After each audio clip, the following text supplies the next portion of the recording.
If you were with us last week, we talked about some of the main areas of solar under the sun, of the goals that we have of a Solar One class. They were 5 particular points: to explore and examine the means to form and nurture mission teams, to evaluate potential locations, to negotiate covenant agreements, to serve as the leader of the mission team, and to nurture and sustain a long-term relationship with our partners. Today, we want to look at each of those a little more in detail. I am totally honored and blessed to be able to work with some of the most gifted individuals of whom I know on this planet. Ruthie McCrae, Leah Harakovic, and Megan Rubio. And I'm delighted to have the opportunity to serve with them as Solar One instructors. So today, I want us to begin by looking at the first of those items of forming and nurturing mission teams. Now, as we go through this presentation, if you have any questions, you are certainly able to type those in the chat box at the bottom of your screen. And then at the end of our presentation, we can gather them together and address them. So as we look at our mission work in Solar Under the Sun, I mean, who can deny it? Mission trips are exciting. They generate enthusiasm, they enrich the lives of everyone involved, and they enable us to develop new relationships by sharing our love and the love of God with our fellow human beings, with our brothers and sisters in other parts of the planet. At the same time, mission trips can also be physically demanding, as we are going to unfamiliar places and experiencing things that we have not done before. They can be emotionally difficult, as it may take time to process what we are experiencing and feeling during this time. They can be intellectually challenging as we discover new customs, new understandings, and new ways of seeing the world. And they can be spiritually humbling, as many faith questions may be raised, in addition to our own faith being perhaps deepened or broadened. Therefore, as we consider the excitement of a possible mission trip, it is important to assess how many individuals will go and determine who will go. Forming an effective mission team,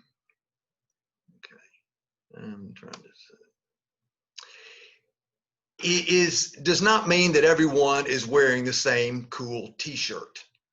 I mean, that may be kind of groovy for everyone to have a nice little logo and everything, but an effective mission team takes time and effort, and the mission experience will be a blessing for everyone when the team is a united group with common goals. And so when we consider the mission team, one of the things that we need to consider is how many people will be going and who. When we consider how many will be going, that's an important question to ask, because we will be going to places and mostly in the developing world, too many people on a team can place an undue burden on our in-country hosts. Now, while our in-country hosts are profoundly gracious, and they will do everything in their power to accommodate us, we also need to be considerate in refraining from placing on them situations that are difficult to manage. Obviously, more people on our team means more food to prepare, more places to arrange to stay, and a greater demand on transportation. I mean, how many people can we fit into a van with luggage as well? Also, in forming the team, it's important to consider who will be going. For example, is it going to be only solar school, only people who have gone to solar school? Now, obviously, it is extremely important to have individuals who have gone to solar school, to have undergone solar school training. And it's best to have a solar 1 person and a solar 2 person going.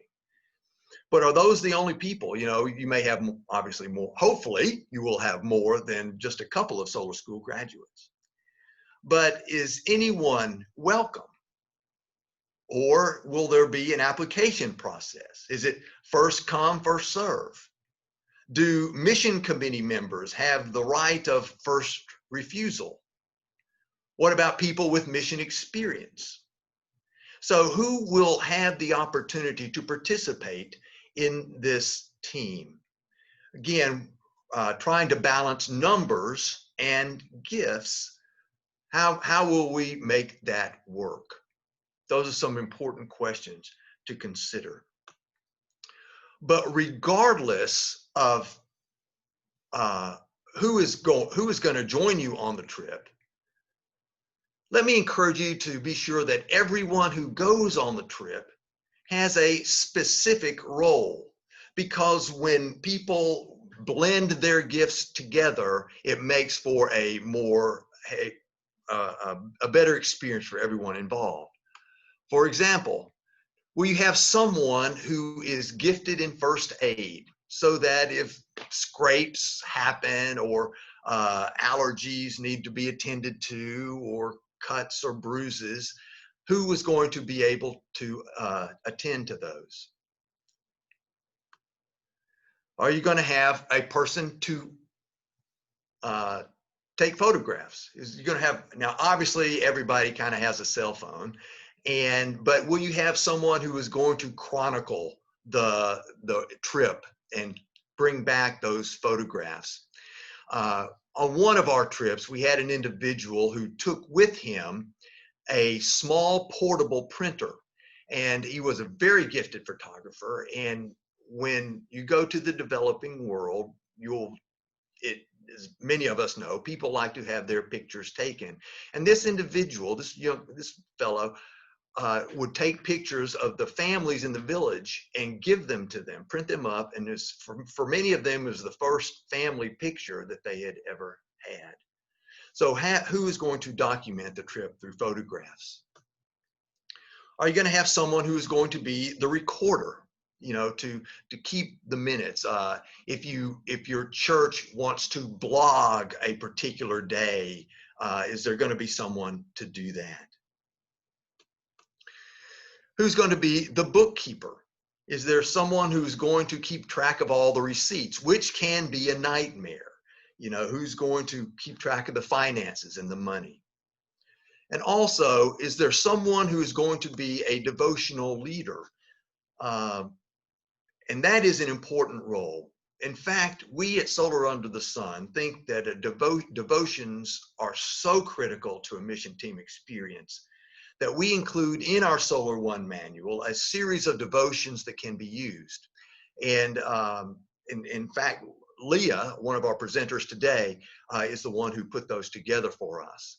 Now, obviously, the devotional leader does not have to present or prepare all of the devotions during that trip, but just to ensure that they are done, who's going to be sure that those things are accomplished? So wherever possible, blend the gifts of the team so that the team resembles the image of the body of Christ, where all parts work together and function effectively. Now, while everyone won't be able to go, everyone in your congregation won't be able to go on the trip, certainly that does not prohibit everyone from participating on the trip. Everyone won't be able to go in country, yet everyone can participate.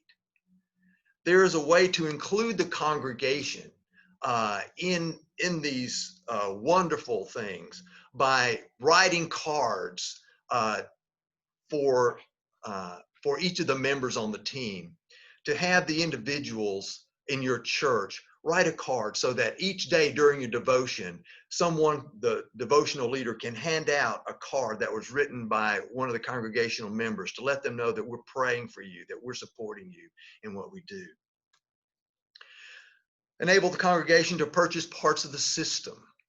Uh, that is always a wonderful way in which people can participate in this project.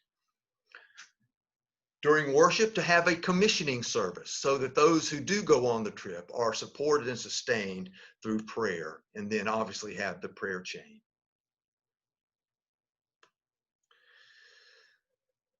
Finally, successful teamwork is important.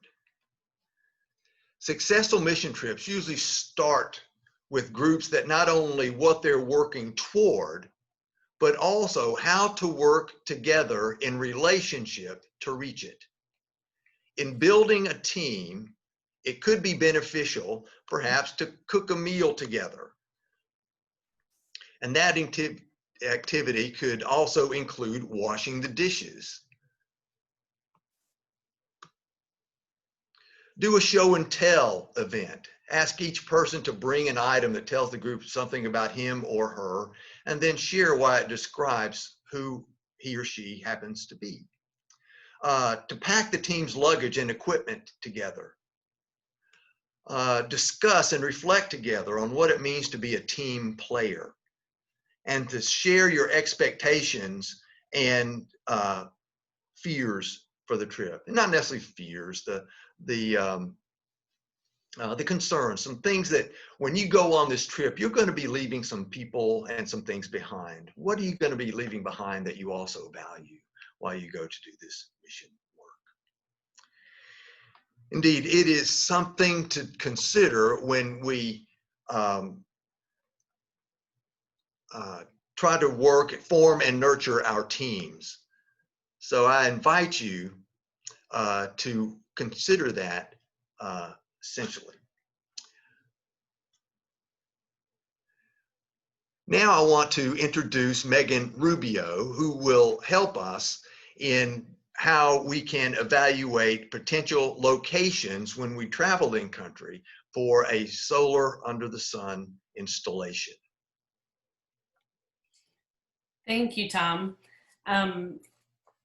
Yes, Tom just did a great job of introducing how we form our teams, and we have this group of people that are eager now to go and do the work, look at installing solar power in areas that are suffering from energy poverty. But how do we know where to go and what to do? And we're going to talk about how we can evaluate potential locations.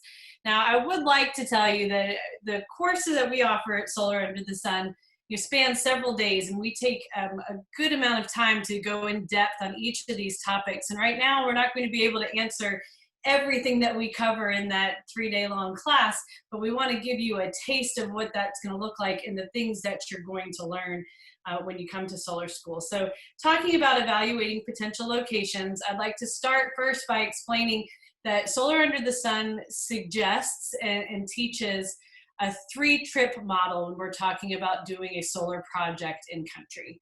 And the way we break that down is that first trip is what we call our site survey and partner development trip. That's what we're going to talk about right now. This is where we go for the first time. We meet the community, we evaluate the sites, we figure out what the needs are, and we get the information that we'll need to design our system. The second trip is our installation trip and our training trip. That's where we go and we bring maybe a bigger team, and we actually put the solar panels and batteries and wire everything up and get our solar project going. And our third trip is a partnership follow-up. It's our time to go back and see how everything's working, to continue to nurture that relationship we've built in the first 2 trips, and discuss, well, how we can expand the project or do other projects in the community or surrounding area. So that is the model that we teach during solar school. And what we're going to do right now is focus on that first trip, the site survey and partnership development trip. So what is the purpose of this solar site survey? Well, first and foremost, it is to develop relationships with the community. If we don't have a good connection with the community, then anything that we try to do solar panels wise is not going to be as successful. So first and foremost, we're there to develop a relationship with the community and determine whether a SUS, a Solar Under the Sun, solar power system is appropriate for their needs. there's a lot of different things that can impact that we will go into in detail at Solar School, but if they are trying to power a 3-story hospital with surgery suites and things like that, then that may exceed the capacity of what a solar power system can do. Or if they are in an area that doesn't get much sun and we don't think it can support it that way, that would impact whether they could receive the system. But you look and determine if the community can benefit from a sus power system. Then while you're there, you have to gather all the information that you're going to need to design that system. As each system is modular, it can be expanded or contracted to meet the needs of that community. So you're going to need to gather all the information that you need to design that system. And it's also your opportunity to develop the foundation of your covenant agreements. When you do the solar site survey, typically that can be a smaller team, even as few as 2 people. But ideally, you have a Solar 1 graduate and a Solar 2 graduate who goes on that trip. The Solar 1 graduate is going to look at things from a perspective of how do we take care of our team over there? How do we develop our covenant agreement? Your Solar 2 is going to have the technical eye to say, how many solar panels is this going to require? Where can I put it? How much wire am I going to need? Things like that. So that's the purpose of the solar site survey trip. While you're there, you're going to gather various types of information. One is just the basic information about the village or the municipality where you're installing the system. What is the exact location, maybe the GPS coordinates, so you have that information. What type of facility are you putting a system in? Are you powering a church, a school, a clinic? Are you doing individual homes or a community center? What type of facility are you working with? Very, very important to establish who the community leader or project leader is for the in-country side of this partnership. Who will your in-country contact person be? And I can't iterate enough how much that is an important part, because they're going to be your primary link as you are developing your covenant relationship and setting up the things that you'll need to bring your installation team in later. You will also take that opportunity to look at your local resources and accommodations.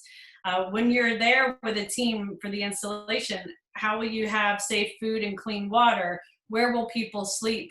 What are your access to shopping or transportation, things like that? How will your food be cooked?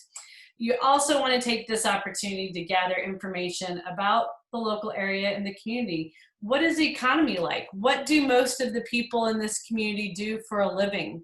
What is the currency and the language? What is the level of education and support that the community has from the municipality or from the government?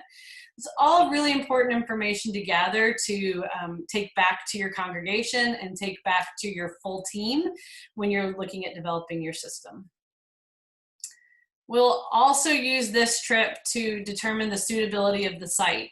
Does it get enough sun exposure?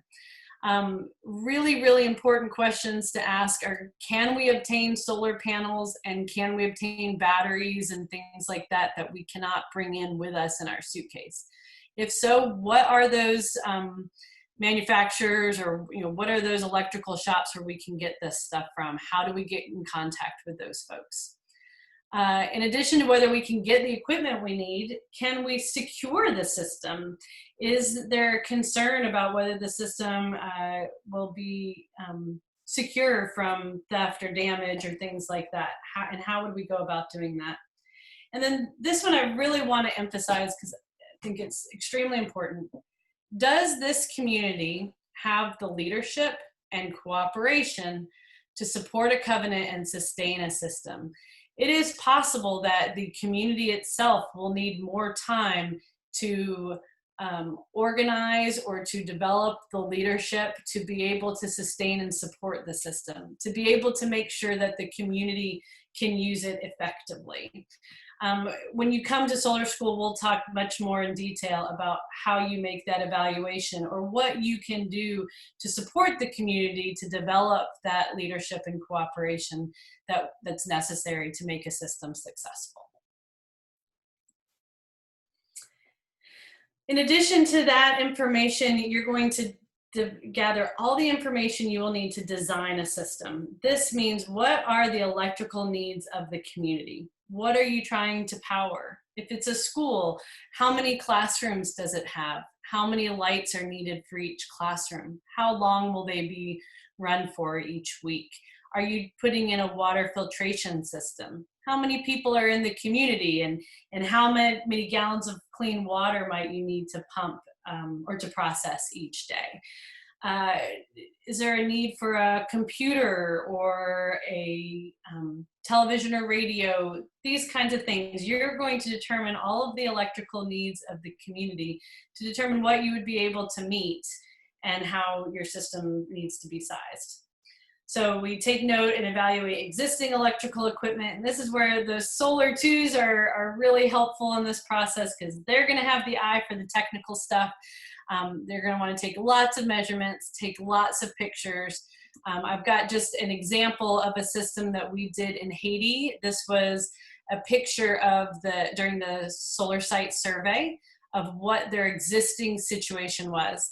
You can see that they had a wellhead, the structure around the wellhead here. And they have a few solar panels that were used to pump water into this storage facility. This is a water tank structure. But they had no way of cleaning that water or anything like that. Just the solar panels operated a water mill that pumped water into the storage tank. So during that meeting, they did sketches, and they decided that we would need an additional building, and that's what you see sketched here in red.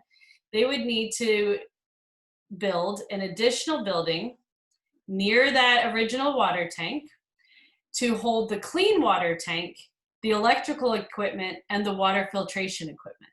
So you can see they drew a sketch here of what would need to be developed, and this was part of the covenant and our solar arrays in that new building.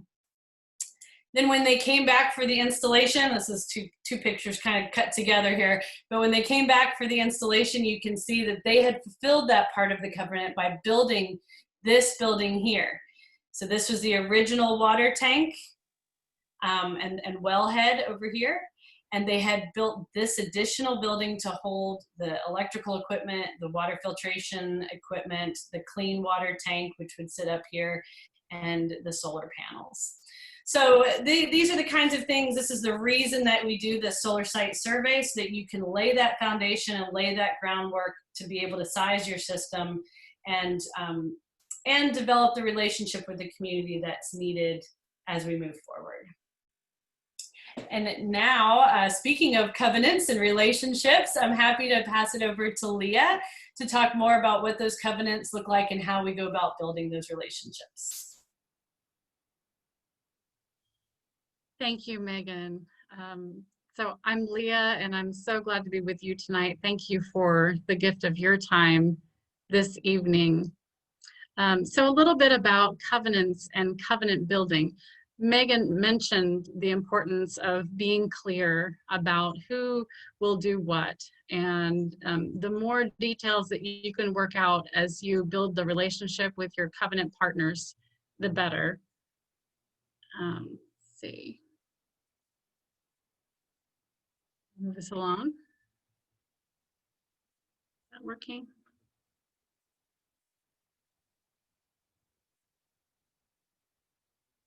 Maybe someone else can advance the slides. I'm not able to do that. Thank you.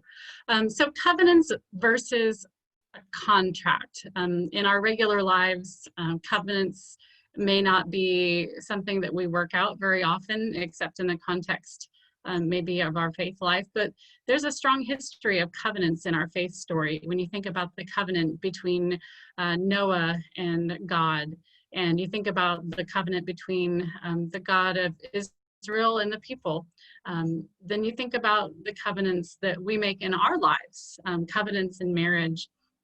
These are different kinds of covenants, but they're part of our faith story. Of course, they're not legally binding like a contract would be. You have a contract with the person who is renovating your house, or other kinds of contracts you've entered into. These are not legally binding. These are part of our faith life and about building trust and mutuality with our partners. Covenants build up and sustain mutual relationships. We believe that part of this covenant building at its best is going to strengthen the relationships we have with our partners in country. Covenants help to create a new future so that we can begin to imagine in detail what an installation might look like, what it might bring to the community, and to be realistic about what it will be able to do and what its limitations are. And finally, covenants bring clarity. It is so critical that as we are forming relationships with our in-country partners, that we work on being very clear and honest. There is an urge, I think, to want to promise to alleviate what we may see as a lot of suffering and hardship, but we want to be careful that we don't overpromise or make generalized statements that might be misinterpreted.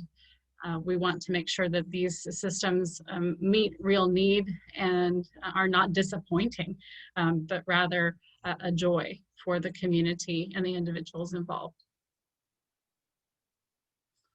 Covenant negotiation, it is helpful to use a checklist that might feel impersonal, but it really does help, and it makes a notation and a history of what our decisions are, who is responsible for what. When you attend solar school, and we really do hope you do, there is a checklist provided in your training notebooks so that you can have an idea of how these conversations might go and what you might discuss. You will work out with your in-country partners who will be responsible in terms of financing or in terms of securing permits. And it can also help both parties understand your timeline. Do your covenant partners know that this installation may take several months, may even take a year from the time of the initial site survey? So it can help with clarity about what your timeline might be. Perhaps there are times of year when it's not good for you to be in country, either due to weather or political situation. So working out your timeline as part of your covenant is helpful. So your covenant partners, when we talk about partners, what we mean is a covenant between you, and we call the group in the US the initiating partner, and the person or persons, the group in country, is the operating partner. They're the ones that operate the system. So we shorten these to be IP for initiating partner and OP for operating partner. Sometimes there will be a covenant instead of just an initiating partner, a covenant between Solar Under the Sun and an operating partner. And we can talk more at Solar School about what it is to have a covenant between Solar Under the Sun as an entity and an operating partner. Some examples of questions that you might ask and discuss with your operating partners. For example, is there a permit needed to build in this area? How do permits happen? How expensive are they? Who is obtaining local supplies? And how much can we get locally? How often will we update one another on progress, and who will do that? And I think, as Megan said, it's really important to know who that main contact person will be in country. Where will we stay? And who is paid for the stay? Are tips customary? And what amounts are fair? Who pays for what? Sometimes our in-country partners want to chip in what to them is a very significant amount for these systems, maybe even a fourth or a quarter of, got a baby going to bed. Sorry, I only have a tiny bit to present. What is the expected length of this partnership, and who are our partners? Maybe you will have a community that is your partner, a community center. Who operates that community center? And is it a joint effort between, for example, a church and the city officials? And will our system operators be paid or volunteer? There are a number of different models for how this system operates from day to day. Sometimes they run on volunteers, sometimes those operators are paid. So those are just a taste of the kinds of questions you'll ask. Most importantly, the joy of covenants is that they are a celebration. They connect us. And so above all, we want your covenant signing and forming to be a celebration and a deepening of your commitment to one another and your love for God. These are some pictures of covenant signings. Sometimes a worship service is included as you sign covenants, sometimes a party. So that too is something you negotiate with your partners. Thanks, Megan. Thank you, Leah. That was fantastic. Another component that we address at Solar One is that as a Solar One trained member of the team, you will serve as the overall mission team leader. We want to talk a little bit about what that means. As we've talked about, there's Solar One and there's Solar Two. Solar Two are our technical folks. They are the ones that are going to learn how to put every light bulb and switch and wire and component of that solar system together. And Solar One, our Solar One mission team leader is more of our big picture person that can provide balance for this project. We have talked about the fact that this project is about building relationships, relationships, relationships. It is also about installing solar panel systems so that we can alleviate energy poverty. And you, as a Solar One trained individual, will be the person that helps bring balance to that. I can assure you that when you arrive in country for your installation trip, your Solar Twos will be chomping at the bit to pull all of the equipment out, to get the tools going, to get the screwdrivers turning, and to get the installation underway. It's my experience that they usually feel like they are behind schedule before we even get there, and they are anxious and eager to pull those tools out and start doing that work. But how do we balance that with the ministry and the mission that we're there to do? How do we balance that with sharing the love of Christ and fellowship and brotherhood with our brothers and sisters in Christ? And that's where our Solar One mission team leader comes in. You're there to encourage and support those eager Solar Twos on getting the project done, but also make sure that we're spending time building community within our two groups, making sure we're spending time appreciating those covenant agreements and living into those covenant arrangements, making sure that we're integrating members of our in-country team with members of our US-based team as we come together to do this work together. Finding ways to connect with the whole community, not just the people that are working the installation, and finding ways to build links between your congregation or organization back home and the community that you're serving with. And finding ways throughout the time of your trip to worship and celebrate God, to worship and celebrate with the community, and to celebrate this new relationship. So that's why our Solar One is so important and why you are that overall mission team lead. Now, as a mission team lead, I think one of the most important skills you have to work on is communication. You will be the key communicator between many different groups. You are the main representative for your project to your mission committee or session or whatever sort of governing body is supporting your mission. So you may be asked to give a presentation to your mission committee or to your whole congregation, to tell them about the project, to tell them about the community, to talk about what your needs are for fundraising or other support for your team. So you definitely need to be able to communicate with those folks. And as Tom mentioned, with your congregation, the more communication you have between your team and your project and the congregation, the more connected the entire community of faith feels.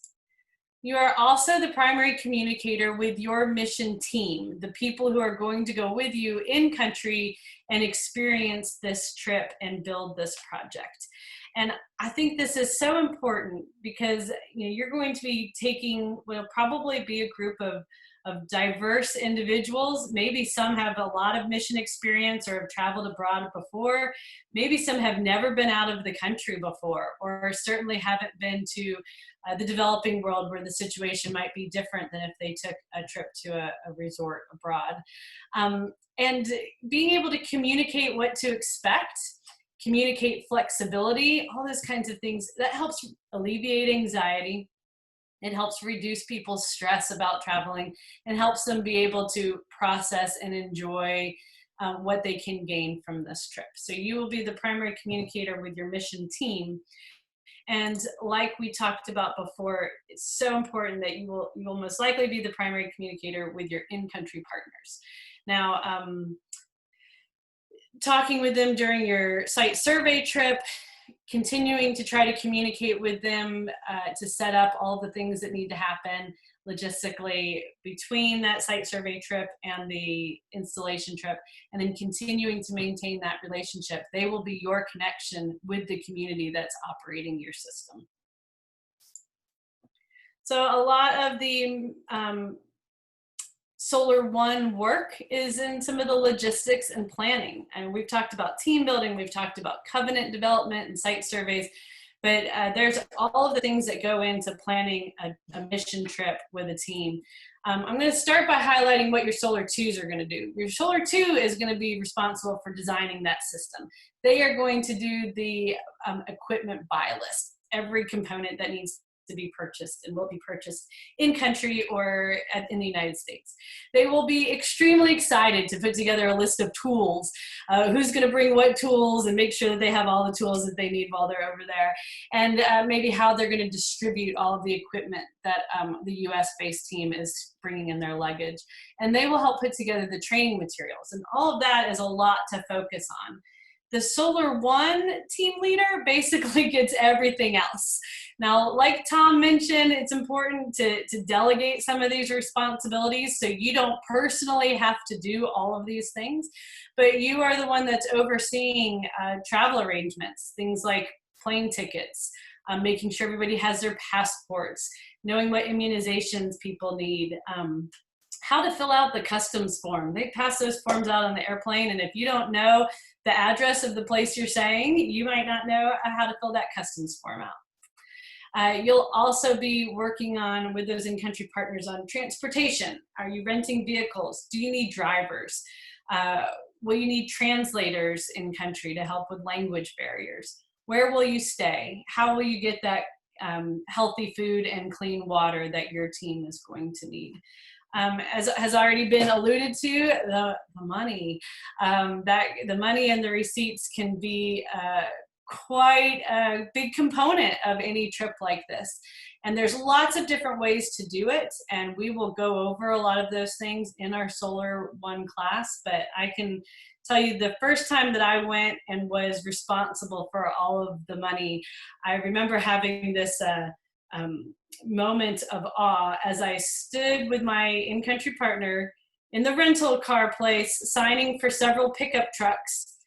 And at the same time, the money exchanger was on my other side, exchanging a sizable amount of money in US dollars into Lempira. Well, I think the exchange rate at the time was something like 22 or 23 Lempira to the dollar. So even if you were doing a reasonable amount of money, say $700 in cash in US dollars, this is what something like that might look like sprawled out across the counter in Lempira, because that was over 17,000 Lempira. And I needed that money so that I could pay our cooks, our translators, our drivers, things like that. And it was a little bit of an overwhelming experience that first time I did it. But we will, help you feel confident and organized to be able to deal with money and the receipts and things like that for however you decide to organize your trip. And another very important aspect to the planning that the Solar One team helps oversee is the worship, the daily devotionals, the covenants, the celebration that you plan at the end after the lights come on or the first batch of clean water is produced, and the recognition that you give to the operators and the people who help with your team. So these are all things that are addressed in the Solar One class and in our Solar One manual that you'll receive when you come to Solar School, which is a wealth of information to help with these kinds of planning and logistic things. But above all else, that Solar One leadership is about putting the emphasis on relationships. And I do want to share one more story that was a lesson for me as I was working in a Solar One role. When we started doing single family homes in a community in Honduras, the very first time we went, we had several teams that were going to go to different houses and do installations. And it's the first time we had done this in this community, so we were very concerned about how it was going to work. And we found unintentionally that we would arrive at a house and there'd be a lot of people around, a lot of people from the community that were there to help us. But the tendency was to walk into the house and be like, okay, I think we could put the solar panel here, we can put the system on this wall, we'll run the lights this way, and we pull out our tools and we start working. And maybe halfway through the day realize, we don't know who the homeowner of this home is. We didn't do this right. We did not put our emphasis first on relationships. And so it changed our perspective with how we did those projects. And we made sure to put an emphasis on, when we arrived at a home, to ask our translators to help with introducing us to the family, introducing us to the homeowners, having us ask, is it okay if we come in? What do you think about the best room to put the system in and the battery in? And it was transformative in the way that we did the rest of that mission trip, and made all the difference in the world with the way that we were able to build those relationships with the community. That is where that Solar One mission team leadership comes into play. I would like to share one other story about communicating with our in-country partners.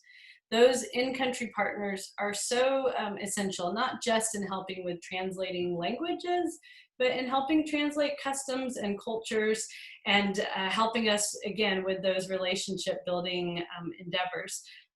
We had one trip where single family homes, and as we were installing the solar panel, one of our workers slipped with the drill and broke the solar panel, and it shattered and was not usable. And of course he felt terrible and we felt terrible, and we thought, it's okay, we'll get a replacement panel. But our in-country partner was able to come to us and say, this community really wants to split the cost of that replacement panel because we're a team.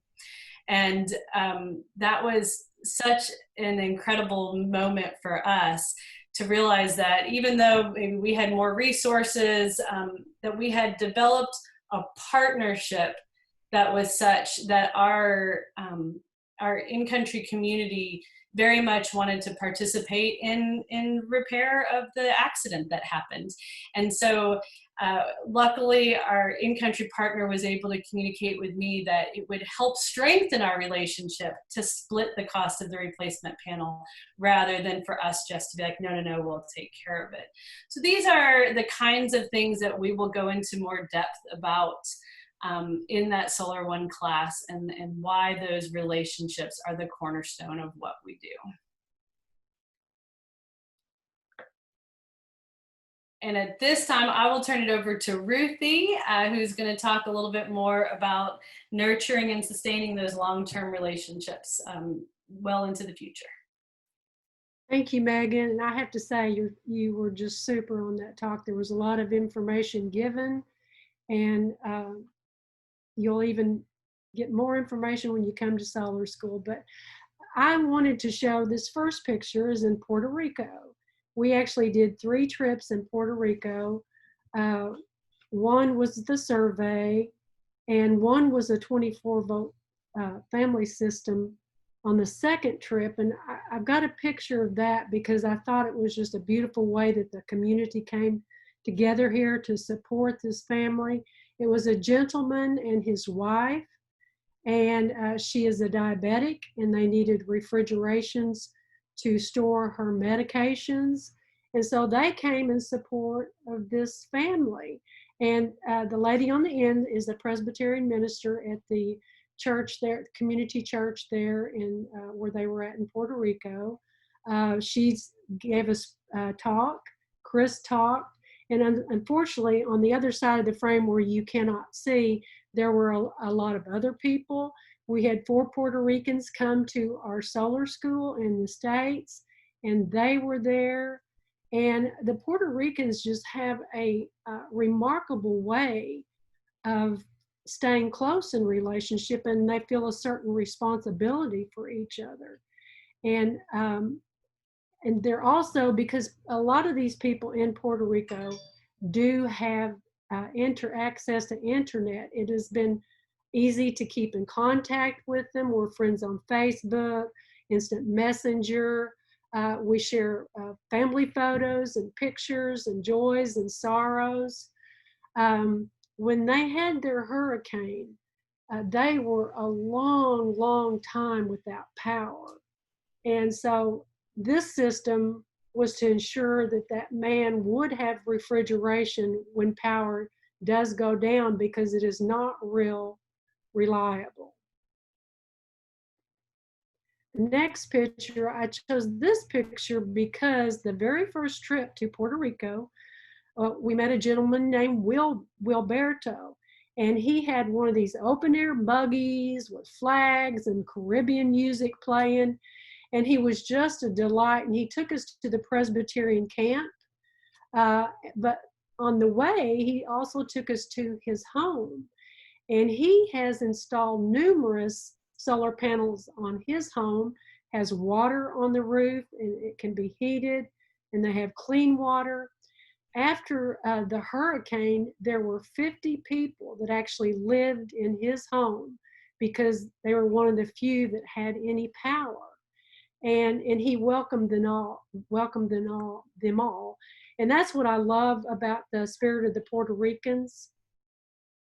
They just seem to care for one another and take care of one another. And, oh, excuse me. I wanted to talk about this picture. It is a Puerto Rican hugging the Statue of Liberty, and this was during the 9/11, and it just shows you the empathy and compassion they had for those people affected by 9/11. And I will say this, Wilberto still sends us videos of people he's picked up to take on mission or different places, and we get to hear all that wonderful music and laughter and lots of fun. He was just a delight for us. This is a picture I wanted to show. It's a single family 12-volt system. And of course you see there Megan front and center. And I want to tell you that Megan and Emily Fawcett just do the yeoman's work of getting those trips off the ground.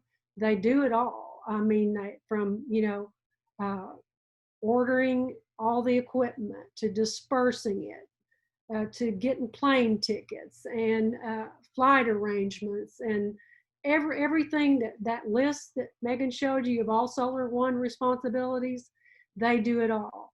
But they are expert at sustaining those relationships they have in Honduras, because they keep up with their partners all the time and know what's going on.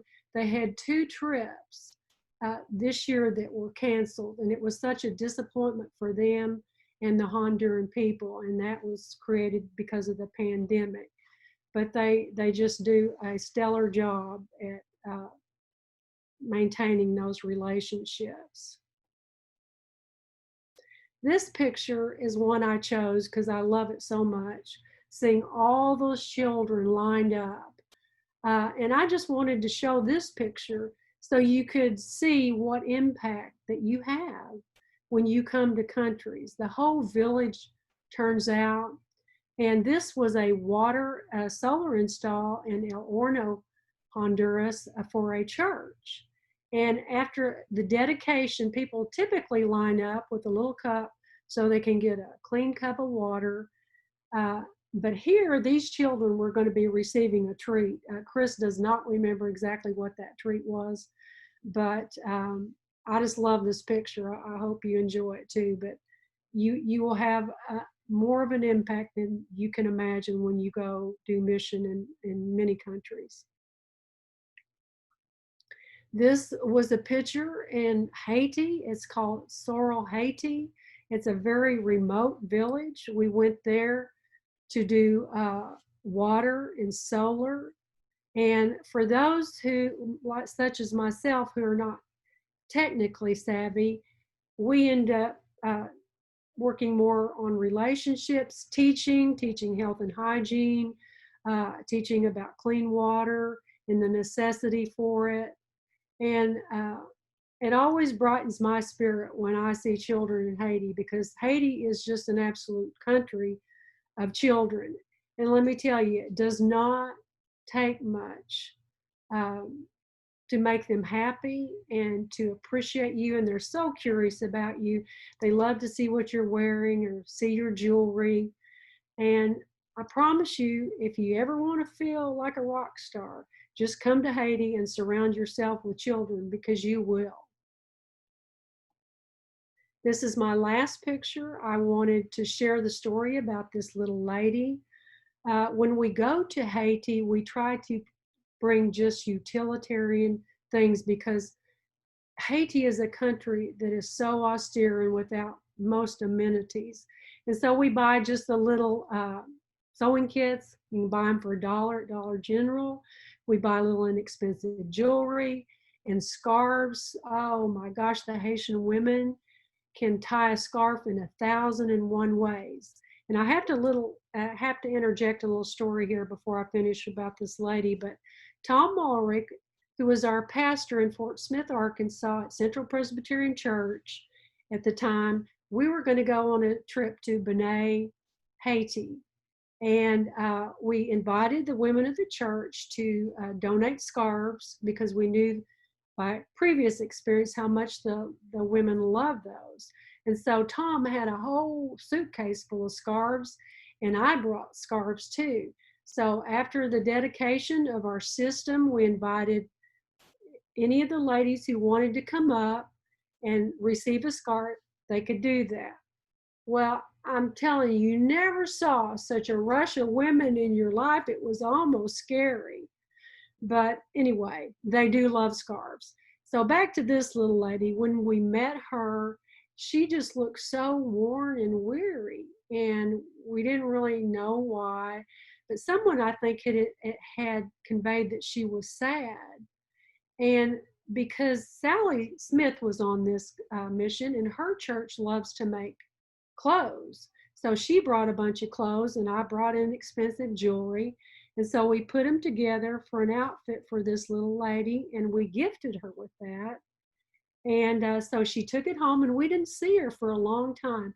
And then she came back, and she had on the dress and the jewelry, and you could just tell it really lifted her spirit. I know it was a small thing, but it still lifted her spirit. And that's a lady, I don't think I'll ever forget her. But I tell you, whenever you go in any country, whatever your country of choice is, if you can just learn a few phrases and, some greetings, just a way of honoring the people that you're serving. And I have a confession. I've been going to Haiti ever since 2007. My Haitian Creole stinks, but every time I go, I do practice some phrases and greetings, because I want them to know what I think of them and how much I care about them. I just urge you to come to Solar School, get 2 or 3 people from your church to come. We will treat you so many ways there, you're bound to like one of them. And I promise you, when you're through school, we're not going to throw you to the wolves. We can tag you along on another mission trip. And so you can get your feet wet and build up some confidence. And I know in my life, mission and Solar Under the Sun have been two great gifts for me. And I think they can be for you too. Thank you.